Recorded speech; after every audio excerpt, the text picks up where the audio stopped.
I'm Mary, 29, an accountant. I've always been the kind of person who thrives on order and predictability. But then, life threw me a curveball named Mike. We met at a mutual friend's birthday party. The moment I walked in, I spotted him across the room, laughing loudly, the center of attention. I was content to stay in the background, but my friend, Jess, had other ideas. "Mary, you've got to meet Mike. He's hilarious," Jess insisted, dragging me over to him. I remember thinking, this is going to be awkward, but to my surprise, it wasn't. Mike was easygoing, his laughter infectious. I found myself laughing more in that one evening than I had in months. "Hey, I'm Mike." "And you are?" he asked with a smile that reached his eyes. "Mary.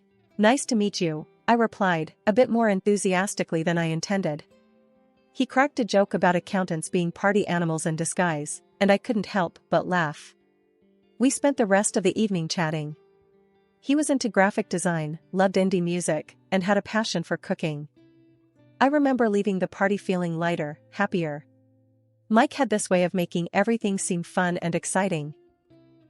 Over the next few weeks, we saw a lot of each other.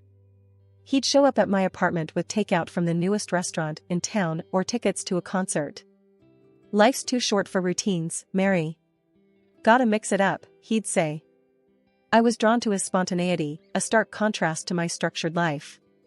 He had this knack for pulling me out of my comfort zone, and I loved it. But I started to notice little things. Like how he'd casually drop $100 on a night out without a second thought, or how he'd switch jobs because he got bored with the old one. I tried talking to him about it once. We were at my place, and I broached the subject as delicately as I could. "Mike, don't you think you should be a bit more careful with money? And maybe stick with a job longer?" He just laughed it off. "Mary, you worry too much. Life's about having fun. Money, jobs, they come and go."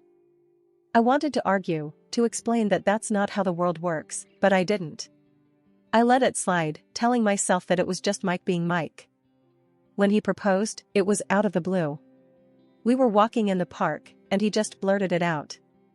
"Marry me, Mary. Let's make this adventure official." It was impulsive, irrational, and completely Mike. And I said yes. We moved in together, into my house. It seemed like the perfect start to our life together. And I thought, maybe, just maybe, opposites could really attract and hold together. The days of laughter and impromptu adventures with Mike gradually gave way to a sobering reality. His carefree attitude, once the source of our connection, started to feel more like a growing divide. It was a Thursday evening when the first major crack appeared. I had stayed late at work to catch up on some demanding accounts. Tired and hungry, I arrived home, hoping for a quiet night. Instead, I walked into a scene that looked like the aftermath of a shopping spree. Bags from various stores were strewn across the living room, and there was Mike, lounging on the sofa with a self-satisfied grin. "Mary, you're home. Look at these deals I found today," he exclaimed, gesturing towards the bags. I dropped my keys on the table, feeling a knot tighten in my stomach. "Mike, we talked about this last week, about saving money and cutting down on unnecessary expenses." He shrugged, flipping through a magazine. "Yeah, but these were on sale. Besides, we needed some of these things." I picked up a receipt from one of the bags and felt my heart sink. "Needed? Mike, these are luxury items, not essentials. We have a budget for a reason." Mike looked up, his expression shifting from casual to defensive. "Come on, Mary, don't be such a killjoy. We deserve to treat ourselves once in a while." I sighed, trying to keep my voice calm. "It's not about being a killjoy, Mike. It's about being responsible. We have bills, a mortgage, and we agreed to save for a rainy day." He rolled his eyes and tossed the magazine aside. "You always make a big deal out of everything. Can't you just relax for once?" Then, one morning, I found an envelope addressed to Mike on the dining table. It was from his workplace. Curious, I opened it and felt my world tilt. Mike had resigned from his job without a word to me. When he finally came down for breakfast, I confronted him, the letter in my hand. "Mike, what is this? You quit your job? Why didn't you discuss it with me first?" He poured himself coffee, unfazed. Yeah, I quit. That job was a dead end, Mary. I need something better, something that excites me. But how are we going to manage our expenses? We need two incomes, Mike. You know this, I said, my voice rising with frustration. He shrugged, taking a sip of his coffee. We'll figure it out. We always do. You need to stop worrying so much. How can I not worry? We have financial commitments, Mike. This is not just about you or me, it's about us, our future, I argued, trying to make him see reason. Mike set down his cup with a thud. I can't deal with this right now, Mary. You're suffocating me with all this talk about money and responsibility. I watched in disbelief as he walked away, leaving me standing in the kitchen, letter in hand, feeling more alone than ever. Mike's unemployment, which initially seemed like a short-term hiccup, rapidly grew into a persistent source of stress and contention in our household. Each morning, as I prepared for work, I'd find Mike in the same spot on the couch, engrossed in either the TV or his phone. The sight became a painful reminder of our growing financial strain. Mike, it's been weeks since you quit your job. Have you started looking for something new? I asked one morning, trying to mask the concern in my voice as I adjusted my work badge. He barely glanced up from his phone. Yeah, I'm looking. Nothing's caught my eye yet. I'm waiting for the right opportunity. His nonchalant reply irked me. Right opportunity? We have bills piling up, Mike. We can't wait forever. He finally looked up, his expression a mix of annoyance and indifference. Mary, you need to chill. I know what I'm doing. I'll find something soon. Days turned into weeks, and the situation at home remained unchanged. I began to take on extra hours at work to keep up with our financial obligations, my exhaustion growing with each passing day. One evening, I came home to an unexpected scene. The living room was littered with pizza boxes and empty beer cans. Mike was sprawled on the couch, snoring lightly. The TV blared in the background. Mike, I called out, frustration evident in my tone. He stirred and blinked at me sleepily. What's up? He mumbled, rubbing his eyes. What's up? Look at this mess. And dinner? Were you planning to cook tonight? I asked, my patience wearing thin. He sat up, yawning. Oh, I forgot. Got caught up with the game. Grab something on your way home next time.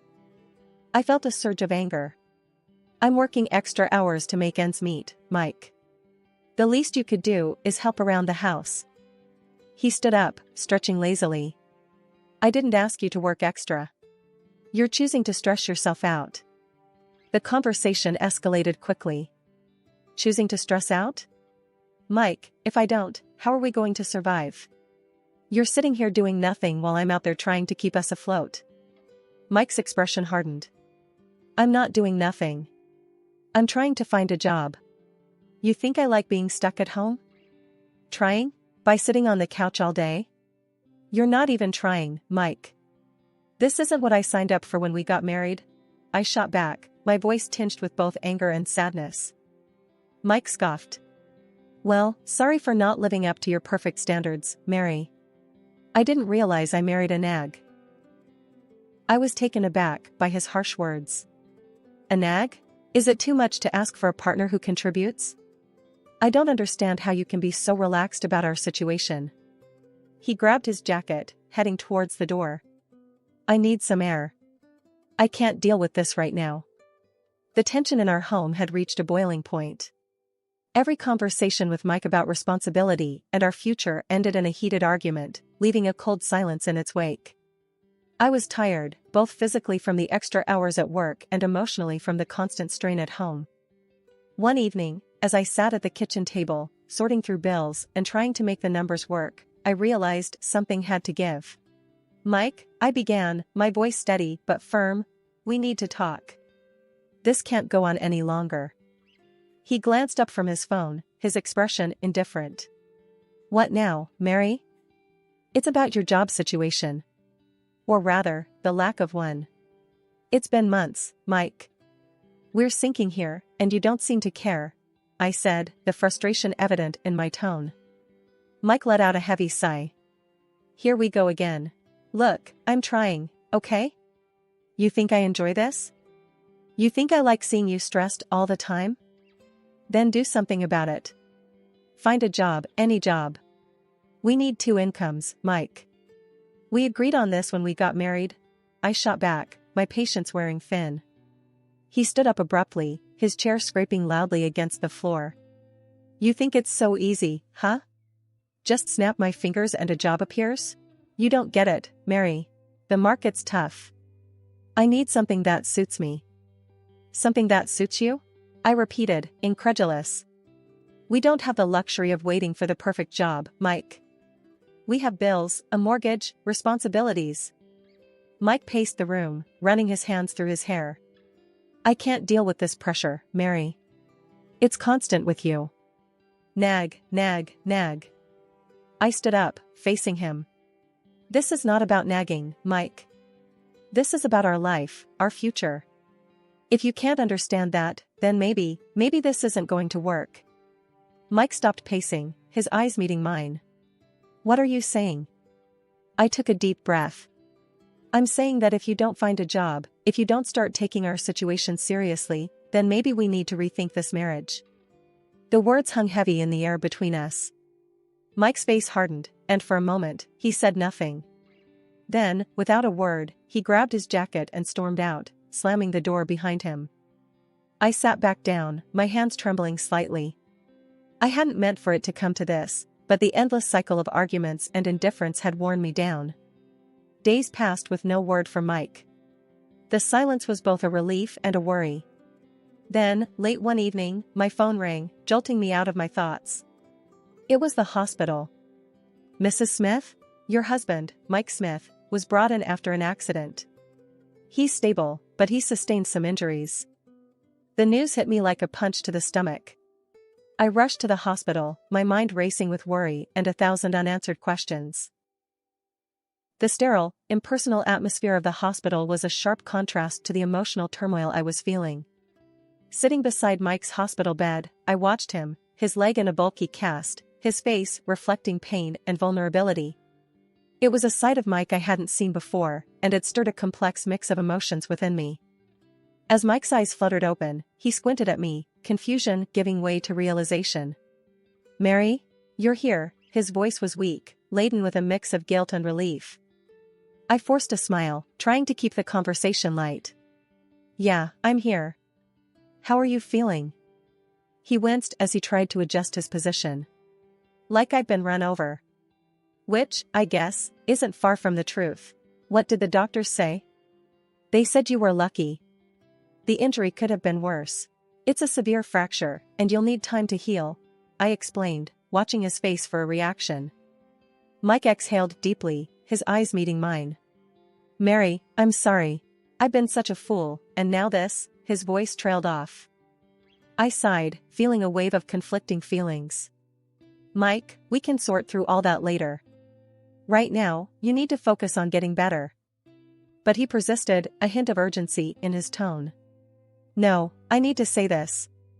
I've been self-centered, and I've put you through so much. This accident, it's made me see things differently. I listened, unsure of how to respond. I appreciate you saying that, Mike. But it's going to take more than words to fix what's been broken. He nodded solemnly. I know, and I want to make it right. I'll find a job as soon as I'm able, I'll help out more around the house, whatever it takes. The conversation was briefly interrupted by the nurse who came in to check on Mike's vitals. After she left, we resumed our talk. Mike, it's not just about the job or the housework. It's about us, our relationship. We've been drifting apart, and it's going to take effort to bridge that gap, I said, my voice steady but filled with emotion. He reached out, taking my hand. I know I've messed up, Mary. But this accident, lying here, all I could think about was you. How much you mean to me, and how I've taken you for granted. I felt a lump in my throat. His words were touching, yet I was cautious. I want to believe you, Mike. I really do. But we've had so many false starts. I need to see that you're serious about this change. The nurse returned, her cheerful demeanor a stark contrast to the heavy mood. We're going to start some mild physiotherapy soon, It'll be a journey, but you're in good hands. After she left, Mike looked at me, a newfound resolve in his eyes. I know it's going to be a long road, but I want you with me, Mary. If you're willing to give me that chance. Bringing Mike home from the hospital marked the beginning of a new, challenging chapter in our lives. His broken leg meant he was confined to the bed or the couch, and his dependence on me for the simplest of tasks was a stark change from his previous self-reliance. The first few days were a flurry of adjusting to the new routine. I juggled my work commitments with playing nurse to Mike. One evening, after a particularly long day at work, I came home to find Mike glaring at the TV, a frown etched on his face. Mike, how are you feeling? Do you need anything? I asked, dropping my bag and kicking off my shoes. He turned his head, his expression sour. Where have you been? I've been calling out for help to get to the bathroom, and you were nowhere. I felt a twinge of guilt mixed with frustration. I had to stay late at work, Mike. You know my job is demanding. I can't just leave whenever I want. He scoffed. Well, maybe your job shouldn't be more important than your husband. As the days went on, Mike's demands grew. He wanted specific meals at specific times, his medication handed to him on the dot, and constant attention. If something wasn't to his liking, he made sure to voice his displeasure. One Saturday, I spent hours preparing his favorite dish, hoping it would lift his spirits. As I set the plate down in front of him, he looked at it and then up at me with disdain. This is what you made? It's too salty. Can't you do anything right? I felt my patience snap. Mike, I've been running around all day, trying to take care of you and keep up with everything else. A little appreciation wouldn't hurt. He sneered, pushing the plate away. Appreciation? For this? I'm stuck in this bed because of my leg, and all I ask is for a decent meal. I stood up, my hands trembling with anger. You know what, Mike? I'm not your servant. I'm your wife, and I deserve some respect. Mike's eyes flashed with anger. Respect? You want respect? How about respecting my condition? I'm the one who's suffering here. As I walked away to cool down, I realized that the man I was trying to help was becoming increasingly unrecognizable. The sweet, apologetic person I had seen in the hospital had vanished, replaced by someone who seemed to take pleasure in belittling me at every turn. That fateful day, I returned home from work earlier than usual. The house, usually quiet during these hours, echoed with an unfamiliar sound of laughter coming from Mike's room. My heart pounding, I tiptoed closer, a sense of dread growing with each step. Peering through the slightly open door, I saw Mike, animated and cheerful, chatting on the phone. Oh yeah, I've settled in quite well here, he said with a laugh. Mary doesn't have a clue. My breath caught in my throat. Who was he talking to?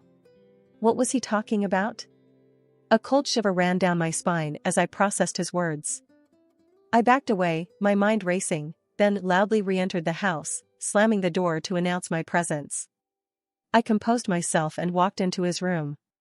Mike, hearing the door slam, quickly changed his demeanor and ended the call.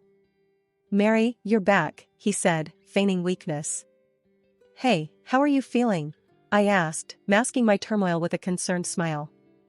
Just the same, you know, he replied, avoiding my gaze. The next day, I contacted a private detective, someone I knew from a previous work case. I need you to find out everything about my husband's activities, I told him over the phone. And there's a woman he might be involved with. While the detective did his work, I played the part of the dutiful wife.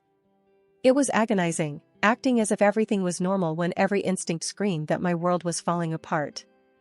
2 weeks later, the detective got back to me. The news was worse than I had imagined. Mike had been in an accident with his mistress, who was listed in the police reports. The detective provided me with her name, and a quick search on social media revealed her profile, filled with pictures of her and Mike looking intimately close. But there was more. The detective had uncovered Mike's gambling debts, a staggering amount that threatened to drown us financially. I sat in the living room, the evidence of Mike's betrayal laid out before me, feeling a mix of anger, disbelief, and heartache. How best to unveil his deceit? How to make him realize the gravity of his betrayal? For now, I kept these thoughts to myself, waiting for the right moment to turn the tables. The morning light filtered through the curtains as I steeled myself for the confrontation ahead. Entering Mike's room, where he lay with his broken leg, I braced myself for the performance of a lifetime. "Mike, I need to talk to you about something important," I said, my voice calm but firm. He looked up, irritation flashing across his face. "What now, Mary? Can't you see I'm in pain here?" I maintained my composure. "I've made a decision for your better care. You're being moved to a state medical facility tomorrow. They're equipped to handle your rehabilitation more effectively." Mike's expression turned from annoyance to panic. "What? No, you can't do that. I want to stay here, with you." "I'm sorry, Mike, but this is for the best. I'll start packing your things," I said, turning towards the door. As I closed it behind me, I heard the frantic rustling of sheets and Mike's hurried voice calling someone on the phone. "She's sending me to some facility. You have to help me." About an hour later, a car pulled up outside. Mike's mistress barged into our house, her face a mask of determination and concern. She marched directly to Mike's room, with me trailing behind. "I'm here to take him with me. He's not going to any facility," she declared, her voice laced with a sense of ownership. I followed her into the room, my heart pounding but my face calm.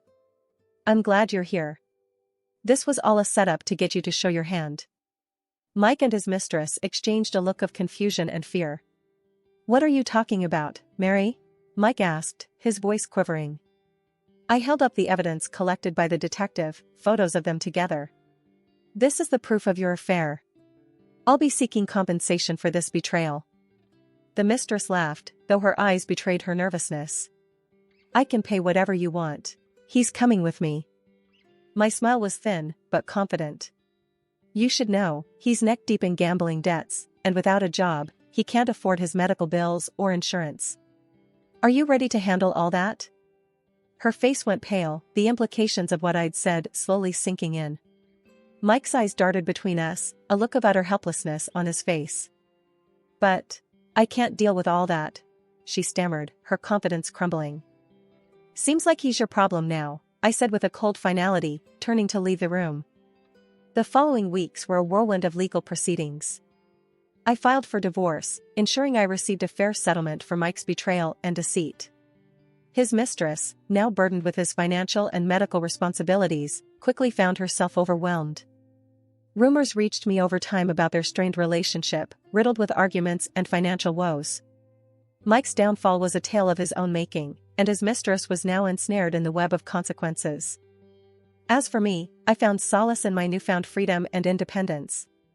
The betrayal had been painful, a stark lesson in trust and deception. Yet, it also imparted a strength I never knew I had. I moved forward with my life, emboldened by my resilience and determined to find happiness on my own terms, free from the shadows of deceit and betrayal.